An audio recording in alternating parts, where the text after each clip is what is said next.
السلام علیکم، یہ چائنا ریڈیو انٹرنیشنل کی اردو سروس ہے۔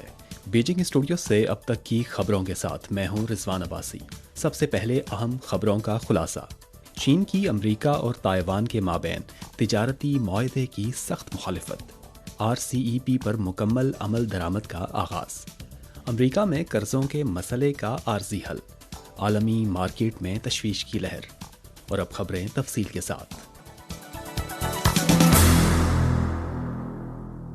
چین کی وزارت خارجہ کی ترجمان ماؤ ننگ نے 2 جون کی پریس کانفرنس میں امریکہ اور تائیوان کے مابین 21ویں صدی کے تجارتی انیشیٹو معاہدے کے پہلے مرحلے پر دستخط کے حوالے سے ایک سوال کا جواب دیتے ہوئے کہا کہ جن ممالک کے ساتھ چین کے سفارتی تعلقات ہیں، چین ان کے اور تائیوان علاقے کے درمیان کسی بھی قسم کے سرکاری تبادلے یا معاہدے کی سختی سے مخالفت کرتا ہے۔ تائیوان ڈیموکریٹک پروگریسو پارٹی کے حکام کے ساتھ مذاکرات اور متعلقہ معاہدوں کا امریکی سرکاری عمل، ایک چین کے اصول اور 3 چین امریکہ مشترکہ اعلامیوں کی سنگین خلاف ورزی ہے، اور تائیوان کے ساتھ صرف غیر سرکاری تعلقات برقرار رکھنے کے امریکی وعدے کی سنگین خلاف ورزی ہے۔ چینی فریق اس سے سخت عدم اطمینان کا اظہار کرتا ہے اور امریکہ کے اس عمل کے خلاف احتجاج کرتا ہے۔ ہم ایک بار پھر امریکہ پر زور دیتے ہیں کہ وہ ایک چین کے اصول اور 3 چین امریکہ مشترکہ اعلامیوں کی پاسداری کرے، تائیوان کے ساتھ کسی بھی قسم کے سرکاری تبادلے کو روکے، نام نہاد انیشیٹو اور معاہدوں کو فوری طور پر منسوخ کرے، اور تائیوان کی علیحدگی پسند قوتوں کو کوئی اشارہ بھیجنا بند کرے، ورنہ اس سے پیدا ہونے والے نتائج کی ذمہ داری امریکہ پر عائد ہوگی۔ حالیہ دنوں 40 سے زائد ممالک اور علاقوں کے دفاعی امور اور سیکیورٹی اداروں کے نمائندے 2 جون کو شروع ہونے والے شنگری-لا مکالمے میں شرکت کے لیے سنگاپور میں موجود ہیں۔ 1 جون کو چینی ریاستی کونسلر اور وزیر دفاع لی شانگ فو نے سنگاپور کے وزیر دفاع ننگ انگ ہن سے مذاکرات کیے۔ مذاکرات کے بعد منعقدہ پریس کانفرنس میں چینی وزارت دفاع کے ترجمان نے چین اور آسیان کے تعلقات کے حوالے سے کہا کہ ایشیا پیسیفک کا علاقہ ہمارا مشترکہ گھر ہے اور اس میں استحکام اور خوشحالی تمام عوام کی مشترکہ خواہش ہے۔ 2 ماہ قبل سنگاپور کے وزیر اعظم لی سین لونگ نے چین کا دورہ کیا تھا۔ اس دوران چین اور سنگاپور کے رہنماؤں نے دونوں ممالک کے تعلقات کو دور رس اسٹریٹجک سطح تک بلند کرنے پر اتفاق کیا تھا۔ چین اور سنگاپور مستقبل کی طرف دیکھتے ہوئے عالمی ڈھانچے کی تبدیلی سے نمٹنے کے لیے باہمی اشتراک جاری رکھے ہوئے ہیں۔ سنگاپور تسلسل کے ساتھ اپنی خود مختار خارجہ پالیسی کا نفاذ کر رہا ہے۔ دونوں ممالک امن اور خوشحالی کے حصول اور تعاون کی راہ پر گامزن ہیں۔ چین اور سنگاپور کا اتفاق رائے اب بیشتر ایشیائی ممالک کا اتفاق رائے بن رہا ہے۔ 2 سے 4 جون تک سنگاپور میں 20واں شنگری-لا ڈائیلاگ منعقد ہو رہا ہے۔ اس ڈائیلاگ میں 41 ممالک کے حکام اور اسکالرز شرکت کر رہے ہیں، جن میں 48 وزارتی نمائندے، 35 سے زائد سینئر دفاعی نمائندے اور معروف ماہرین اور اسکالرز شامل ہیں۔ اس ڈائیلاگ میں 7 کل رکنی اجلاس، 2 گول میز وزارتی اجلاس اور 6 خصوصی فورمز ہوں گے۔ دفاعی سربراہان 2 طرفہ یا کثیر الجہت مذاکرات بھی کریں گے۔ شنگری-لا ڈائیلاگ ایک کثیر الجہت فورم ہے جسے باضابطہ طور پر ایشیا سیکیورٹی سمٹ کے نام سے جانا جاتا ہے۔ 2 جون سے فلپائن کے لیے RCEP یعنی علاقائی جامع اقتصادی شراکت داری کا معاہدہ نافذ العمل ہو چکا ہے۔ اس معاہدے پر دستخط کرنے والے 15 ممالک نے نفاذ کے طریقہ کار کو مکمل کر لیا ہے اور ایک دوسرے کے محصولات میں کمی کی گئی ہے۔ یہ اس بات کی نشاندہی ہے کہ دنیا میں سب سے بڑی آبادی، سب سے زیادہ اقتصادی اور تجارتی حجم اور سب سے زیادہ ترقیاتی امکانات رکھنے والا آزاد تجارتی زون جامع نفاذ کے لیے نئے مرحلے میں داخل ہو چکا ہے۔ چین کی وزارت تجارت کے تحت چائنیز اکیڈمی برائے بین الاقوامی تجارت اور اقتصادی تعاون کی جاری کردہ رپورٹ کے مطابق 2022 میں Japan, New Zealand, Malaysia, Thailand, Indonesia اور فلپائن سمیت دیگر اراکین کی RCEP خطے میں انٹرمیڈیٹ پروڈکٹس کی تجارت میں سال بسال اضافہ ہوا ہے۔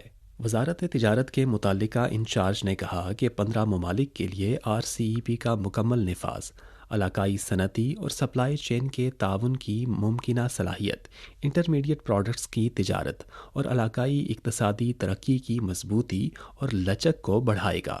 2022 میں چین RCEP میں انٹرمیڈیٹ پروڈکٹس کی تجارت کے حوالے سے سب سے بڑا ملک رہا ہے۔ چین کی RCEP کے دوسرے رکن ممالک کے ساتھ انٹرمیڈیٹ پروڈکٹس کی کل تجارتی مالیت 8.5 ٹریلین یوان رہی۔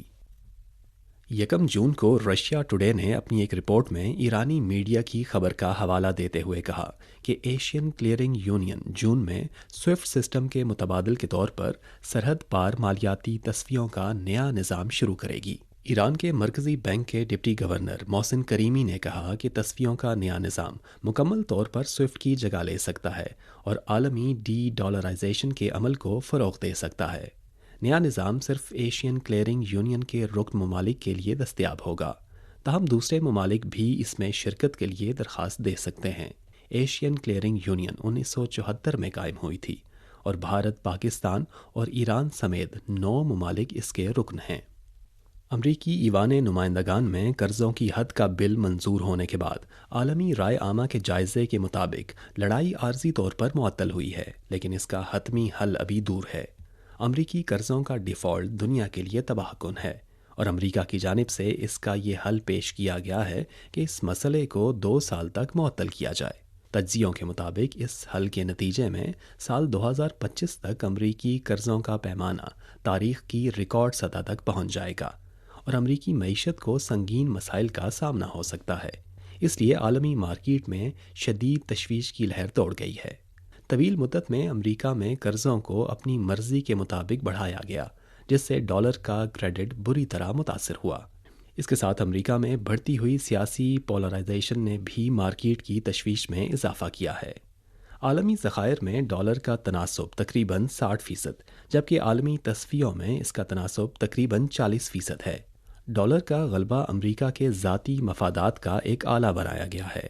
تاریخ میں امریکہ نے کرنسی پالیسی کا استعمال کرتے ہوئے دوسرے ممالک کی دولت چھیننے کی متعدد کوششیں کیں اور وہ اپنی بات نہ ماننے والے ممالک کو سزا دینے کے لیے مالیاتی شعبے میں اپنی قوت کا استعمال بھی کرتا رہا ہے۔ سب سے بڑی عالمی معیشت کی حیثیت سے امریکہ کو اقتصادی شعبوں میں کافی زیادہ مسائل کا سامنا ہے، جس سے دنیا غیر یقینی صورتحال کا شکار ہوئی ہے۔